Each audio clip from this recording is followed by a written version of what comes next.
So hello everyone, welcome to engineers career point platform. My name is Gurvinder. So आज का जो मेरा video है वो हिमाचल प्रदेश के स्टूडेंट्स के लिए है and there is a good news कि वैकेंसीज आउट होना स्टार्ट हो गया है। इससे पहले 11 वैकेंसीज आया था, उसके बाद फिर असिस्टेंट एनवायरमेंट इंजीनियर का 9 वैकेंसीज आया, अब हिमुडा के लिए भी नया वैकेंसीज आ रहा है। ऑल्दो कि ये जो वैकेंसी वो असिस्टेंट इंजीनियर के लिए है, जिसमें सिविल में 4 वैकेंसीज है और इलेक्ट्रिकल में 1 वैकेंसी है।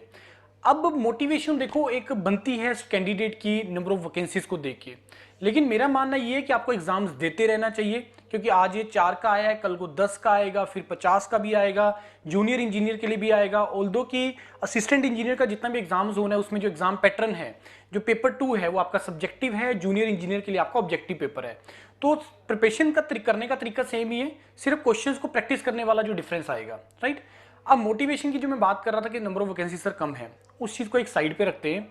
एक मोमेंटम बनाए रखने के लिए, एक फ्लो बनाए रखने के लिए हमें जो है प्रिपरेशन, हमें जो है एग्जाम फिल करते रहना जरूरी है।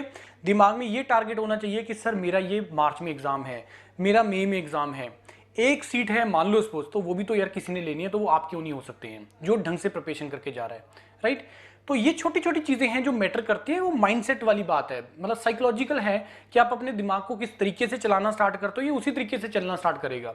नो डाउट, जैसे मैंने पहले बोला कि नंबर ऑफ वैकेंसीज एक फैक्टर रहता है, लेकिन हमें, मेरा मानना है कि आपको प्रिपरेशन वाले मोड में रहना ज्यादा जरूरी है एज कंपेयर टू जो है वो नंबर ऑफ वैकेंसीज। प्रिपरेशन वाले मोड में रहेंगे, कल को आज इस एक वैकेंसी के लिए नोटिफिकेशन आया या 4 के लिए आया, नहीं निकला, लेकिन प्रिपरेशन मेरा सर ठीक था, मैं कुछ नंबर से रह गया, अगला notification let us suppose again 5, 7, 8, 10 का आया है सर, अगेन वहां पे प्रोबेबिलिटी बढ़ जाएगी, राइट। तो ऐसा नहीं है कि अगर मेरे 4 हैं और अगर सपोज 50 वैकेंसीज आई हैं, 4 आई हैं, तो वैकेंसीज की प्रोबेबिलिटी मेरी सिलेक्शन होने की बढ़ जाती है। नो डाउट ओवरऑल प्रोबेबिलिटी बढ़ेगी, लेकिन जो सिलेक्शन होने का प्रोबेबिलिटी है वो तुम्हारी प्रिपरेशन के ऊपर डिपेंड करेगा। It's a very very simple. अच्छी बात हिमाचल के लिए ये है क्योंकि इन्होंने अब एग्जाम पैटर्न चेंज कर दिया है, एग्जाम पैटर्न चेंज कर दिया है इन्होंने। उसमें पेपर 1 कर दिया है जिसमें नॉन टेक पार्ट है, पेपर 2 कर दिया है जिसमें टेक्निकल पार्ट है, और वो डिस्क्रिप्टिव है। तो जो बच्चे पहले से भी प्रिपरेशन करके बैठे थे, जो बच्चे पहले से प्रिपरेशन करने बैठे थे, तो उनको भी बिल्कुल अभी एक स्क्रैच से स्टार्ट करना पड़ेगा, क्योंकि पहले अप्रोच रहती थी क्वेश्चन का आंसर निकालने का कि कौन सा करेक्ट आंसर है, लेकिन अब उन्होंने पूरा पेपर का उसका सोल्यूशन लिखना है, जिसमें डेरिवेशंस, थ्योरेटिकल, न्यूमेरिकल, सारी चीज़ों को, सारे एक्सपेक्ट हमें कवर करके चलने हैं।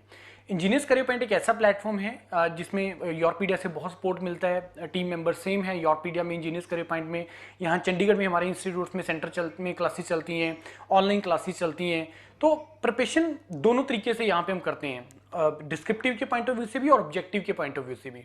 इट्स नॉट लाइक दैट कि अगर आप डिस्क्रिप्टिव का तैयारी कर रहे हो तो ओनली डिस्क्रिप्टिव का कर रहे हो, आपको एसएससी जेईई भी देना है, आपको चंडीगढ़ एडमिनिस्ट्रेशन के एग्जाम निकलेंगे वो भी देने हैं, आपको पब्लिक सेक्टर एसजीवीएनएल है जो हिमाचल के स्टूडेंट्स जिसको टारगेट करते हैं वो भी आपने देने हैं। तो हमें प्रिपरेशन करने का तरीका कुछ इस तरीके से रखना चाहिए, ओनली डिस्क्रिप्टिव नहीं, ओनली ऑब्जेक्टिव नहीं, एक मिक्स रखो कि जिसमें दोनों से पर्पस सॉल्व हो जाए। और उसी तरीके से हम लोग चंडीगढ़ में या ऑनलाइन का जो प्रिपरेशन करवाते हैं उसमें अप्रोच यही हम लोग रखते हैं कि जिसमें दोनों तरीके से तैयारी होती है।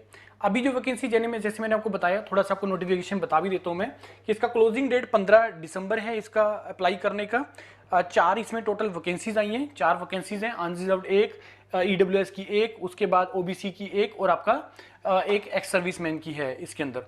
और ये डिपार्टमेंट ऑफ हाउसिंग से रिलेटेड है, हिमुडा, राइट, जो हिमाचल का डिपार्टमेंट है जो अर्बन डेवलपमेंट से रिलेटेड देखते हैं। अब उसके बाद जो एग्जाम पैटर्न की बात करें, एग्जाम पैटर्न सेम, पिछली बार भी बच्चों को डाउट पड़ा था, पहला स्क्रीनिंग प्रीलिम्स है और उसके बाद आपका पर्सनैलिटी टेस्ट। पर्सनैलिटी टेस्ट होगा नहीं होगा उसके लिए कुछ इन्होंने यहाँ पे पैरामीटर्स दिए हुए हैं कि किस केस में हम लोग पर्सनैलिटी कंडक्ट करवाएंगे, पर्सनैलिटी टेस्ट मतलब इंटरव्यू, या नहीं करवाएंगे। जनरल नॉलेज 30 नंबर का आना है, नेशनल इंटरनेशनल 30 नंबर का आना है, हिंदी 20 नंबर मार्क्स का आएगा, इंग्लिश 20 मार्क्स का आएगा, राइट। सीबीटी होगा आपका पेपर 1 और पेपर 2 जो होगा वो आपका टोटली जो होगा आपका सब्जेक्टिव होगा। Paper 2 is descriptive subjective aptitude test, 3 घंटे का होगा और आपका 120 नंबर का इसके अंदर आएगा। Number of question let's see कि वो कितने प्रोवाइड करते हैं। और उसके बाद आपका आ गया इसमें कुछ इसमें पॉइंट थे जिसमें मेंशन किया था कि कितने रेशो में उन्होंने बुलाने हैं, उस चीज़ के लिए वो एक बार मैंने पिछली बार वीडियो में बताया था, एक बार आप इसको गो थ्रू कर सकते हैं, राइट। लेकिन मेन पॉइंट जो यहाँ पे आ जाता है वो ये है कि सर प्रिपरेशन करें या ना करें, स्टार्ट करें या ना करें, वो एक बहुत बड़ा फैक्टर है। उसके लिए आई थिंक मैं आपको आंसर कर चुका हूँ। देखो प्रिपरेशन वाले मोड में तो तुम्हें रहना ही है। अगर विराट कोहली बोले कि भाई मेरे को तो सर भाई जब वर्ल्ड कप आएगा तभी मैं खेलना स्टार्ट करूंगा, वो ऐसा नहीं होता। उसने आईपीएल भी खेलने हैं, डोमेस्टिक तो नहीं चलो खेलता है अभी वो, लेकिन बाकी अदर इंटरनेशनल मैचेस उन्होंने खेलने हैं, ओवरसीज खेलना है, डोमेस्टिक खेलना है, वो सारी चीज़ें करनी है सो दैट कि उनका मोमेंटम बना रहे, फ्लो बना रहे, राइट। यही चीज़ मैं आप लोगों को भी ये बता रहा हूँ। ये जो वैकेंसी मैंने आपको दिखाई है ये भी इलेक्ट्रिकल के लिए है, जिसमें एक वैकेंसी है जो अनरिजर्व की है, जनरल कैटेगरी। जनरल कैटेगरी है, ऐसा नहीं सिर्फ जनरल कैटेगरी वाले ही इसमें कम्पीट कर सकते हैं, जो रिजर्व्ड वाले हैं वो भी इसके लिए एलिजिबल हैं। Vice versa is not true कि रिजर्व्ड के लिए जनरल एलिजिबल वो नहीं होता है, लेकिन जनरल के लिए रिजर्व्ड इज एलिजिबल अगर उसका नंबर मेरिट में आ जाता है। लेट अस सपोज कि अगर सपोज रिजर्व कैटेगरी का कोई स्टूडेंट जिसका मेरिट में नंबर 1 आ गया लेकिन वो रिजर्व्ड में है, लेकिन वो जनरल में ऑटोमेटिकली उसका सीट वो है वो ले सकता है। ये चीज़ इसमें ट्रू है, राइट।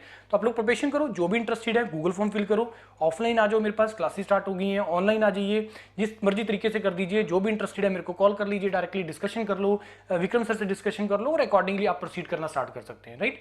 चलो all the best, thank you and उम्मीद करते हैं कि आप लोग स्टार्ट करेंगे प्रिपरेशन, पढ़ना स्टार्ट करेंगे, ये सबसे इंपॉर्टेंट पॉइंट है। Thank you.